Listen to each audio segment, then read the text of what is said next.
Here at Tetrad Brewing Company in Greenville, South Carolina. We meet the owners, Chad Tydings and John Bucher, and we learn how they create a sense of community at Tetrad by offering a wide variety of beers, a place where you can play or watch sports, and by welcoming four-legged friends. Finally, we learned about the name Tetrad and why their slogan is Brew for the Love.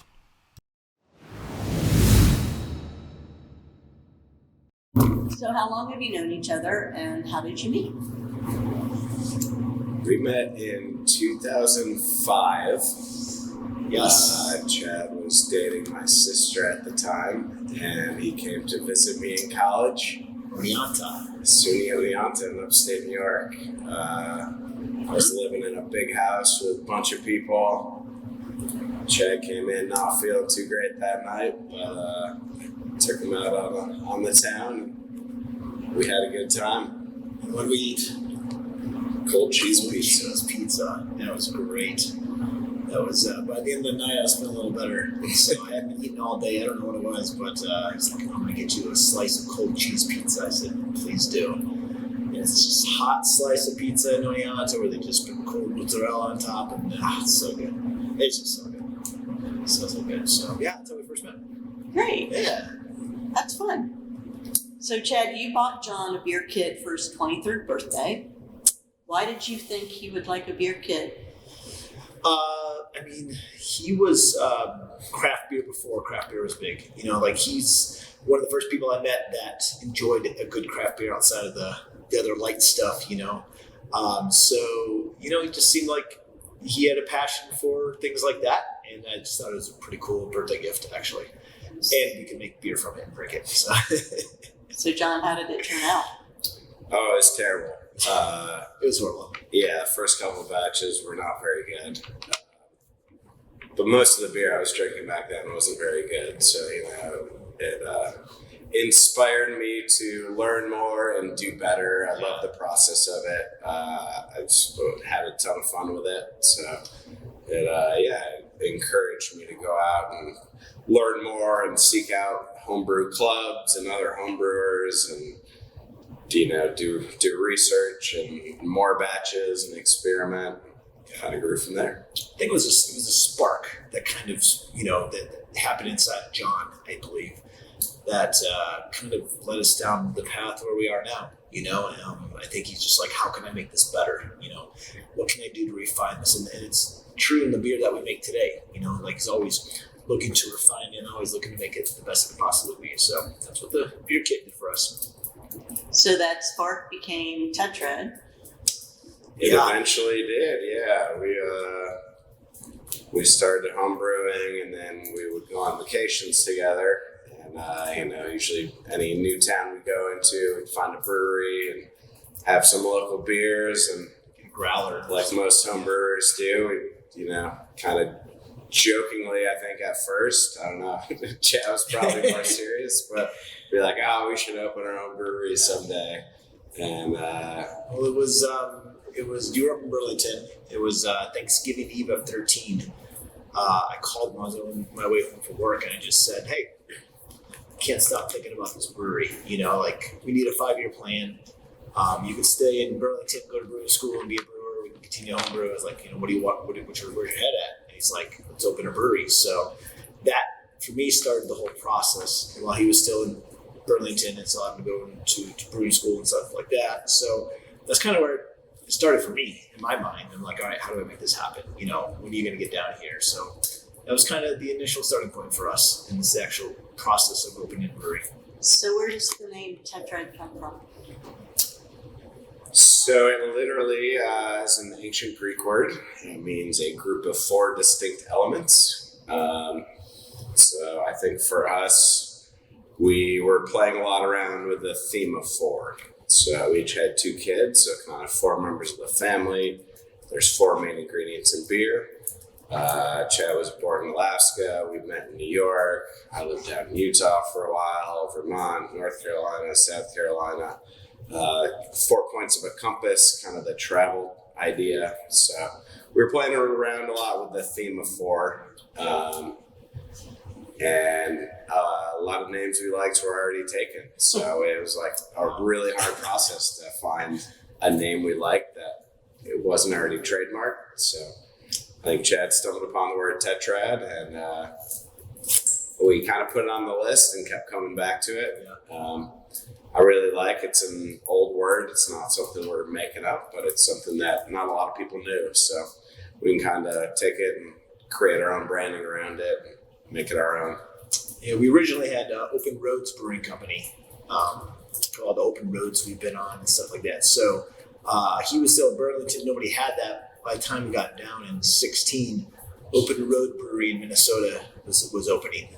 So that's where it kind of sparked us to do all the Googles and find a name or a word.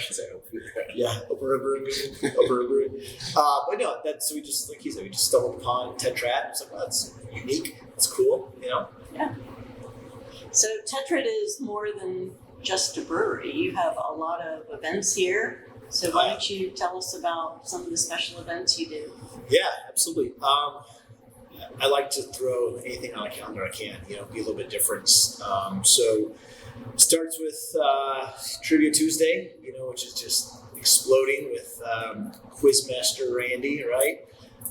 We have music bingo on Thursdays, yoga every other Saturday here. Then we have potty cures and pints. We're with the dog community and like to support them. And so Dog on Nails will be here and bring their dog to get their teeth brushed and nails trimmed. So we try to do a lot, something for everybody, and I think that holds true with even, our beers or wine, ciders, Prosecco's, and we have Capri Suns for the kids, so we want everybody to be happy. So kind of trying to find something for everybody to do. Sounds like you're succeeding at that. So John, you were formerly a teacher. We've seen the beer caravans come, and we know about the Build a Brew. Tell people about your passion for educating people about beer.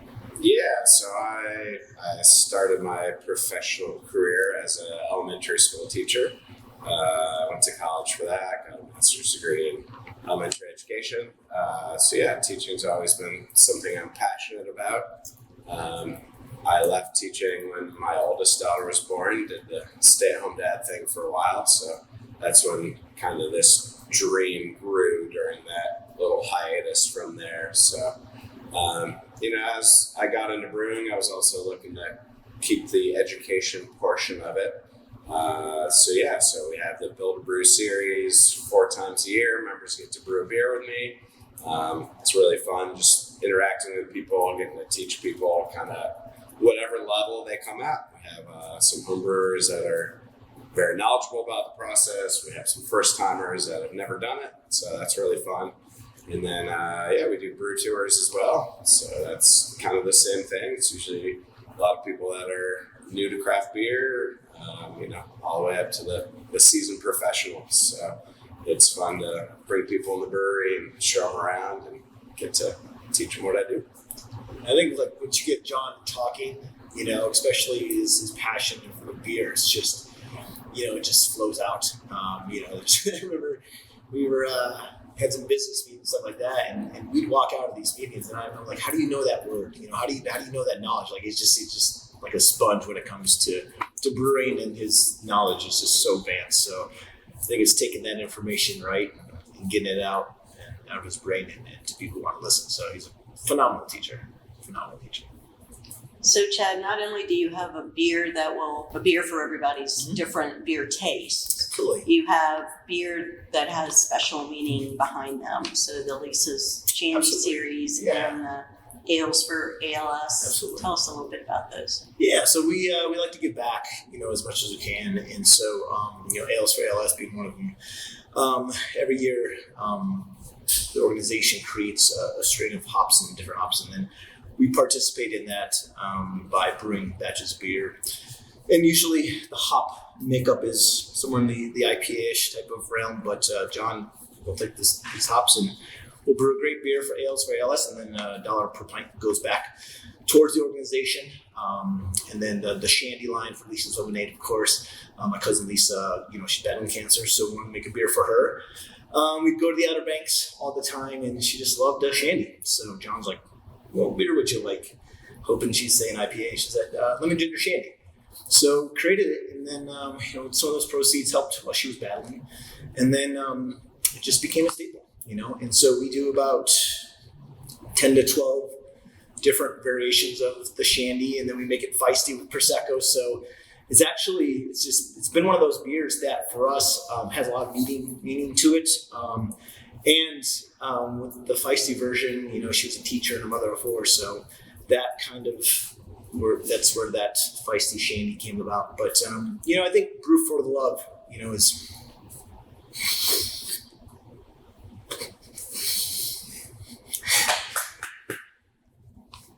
It's a good motto. It is.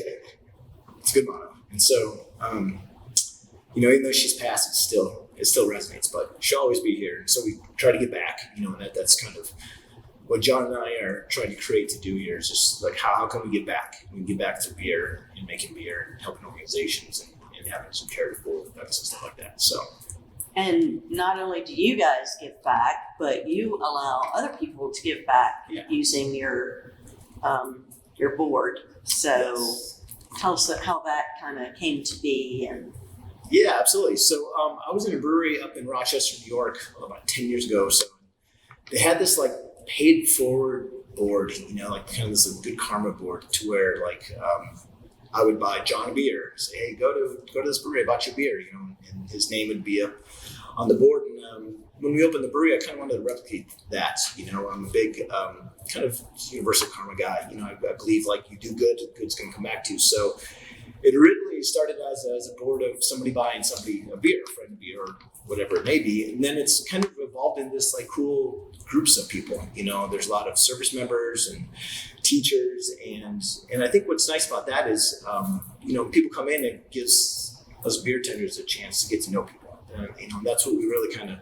pride ourselves on here is our great customer service and having beer tenders that can have conversations with you guys. And I think you guys know all of ours, and so to get to know somebody and say, hey, are you up on this wall, and some people will say absolutely, the ones that say, kind of, you can tell they're military guys, they don't want to accept a free beer, but somebody bought somebody a beer. And I think that's what's important is you got to pay it forward. So that way the good karma and the goodness can go back to that person buying somebody a beer. So, it's just another way that we're trying to brew for love, pay it forward, and kind of try to give back as much as we can.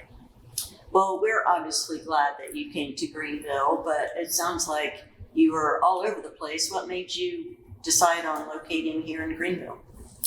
I moved down about 10 years ago. Job opportunity arose, and so we moved the family down here. And then shortly after, his parents moved down, and then eventually in 16, they moved down from Burlington. So it was a job opportunity. I had young kids, so we figured might as well come down and check it out. 10 years later. We're glad you stayed. I know for me, when I started coming down, kind of around the time Chad moved, there wasn't a lot of taproom focused breweries at that time. Blue Ridge had just shut down on Main Street. You had these great, bigger distribution model breweries making beer. But not really a community gathering space like we were looking to build. So we thought, man, Greenville needs a place like that. So obviously we're the only ones with that thought. We have a lot of great tap rooms now. So at the time, weren't many. So we saw an opportunity. Yeah, just bring people in. Like your dog, your kids. It doesn't matter. Like come to a tap room. Get comfortable, have some great beer, meet the owners, have some fun. So about Greenville being all about local businesses, what kind of local businesses do you guys enjoy? Or specific ones? I would give a shout out to Greenville Animal Care. We do a lot with them. Great organization. They do a lot for dogs and cats. We do one big event with them every year. They bring dogs out. We try to get them adopted. But we're always trying to get back to them if we can. Yeah, I think what's so unique about Greenville is you have so many independent businesses here, right? So I'm a big foodie guy as well. And so I think just strolling down to Main Street or, going to the the commons and get some methodical or debate room or something like that. And that's what I enjoy, is kind of hitting up the foodie places, you know, and kind of just support them as much as I can. So there's just so many here. I was actually surprised about how many independent businesses and restaurants are here. So it's really good. It's vibrant. It's really good to see here in Greenville. So upcoming events, tell us what you're most excited about, projects or upcoming events. Pints for Pups, June 24th, like John was saying. We team up with Greenville Animal Care to get dogs adopted and to raise money as well. Last year we raised over $3,500 for them, which was great. And 7 dogs either got adopted or fostered. So 2 years in a row we got 6+ dogs. And we bring vendors in and stuff, so it's our 3rd annual. We'll have some raffle prizes and whatnot. And then Tetrad turns 4 this year. So wow. Tetrad, meaning a group arrangement for, so this will be our 4-year anniversary, September 28th. And so excited about that. I mean, we're gonna have some fun, blow it out, you know, maybe to the year 4. So that'll be September 28th. And then Breast Cancer Awareness Month, you know, we do a special with the Least Eliminated all month, and the Rice Biscuits Scholarship Fund is who we support there. So those are our 3 big ones. Yeah, I'd say beer-wise, we got a couple new beers coming out. Our big thing is going to be Summer of Sours. Yeah. Starting in July through August, every 2 weeks we will have a new sour beer coming out. Yeah. A lot of new beers along the way as well. Yeah, and then the collaborations, you know, with the club and stuff like that you guys are involved in. That's 2 more of those to go. So just it's fun, right? You're making great beer and having fun doing it, and you know, trying to figure out how to run a business in the process. So it's good to have everybody here for sure. Well, now I would like to join you in a beer. That's the best part of the interview, Yeah, right? absolutely. Absolutely. Cheers. Thank you so much, guys. It's been great. Appreciate it.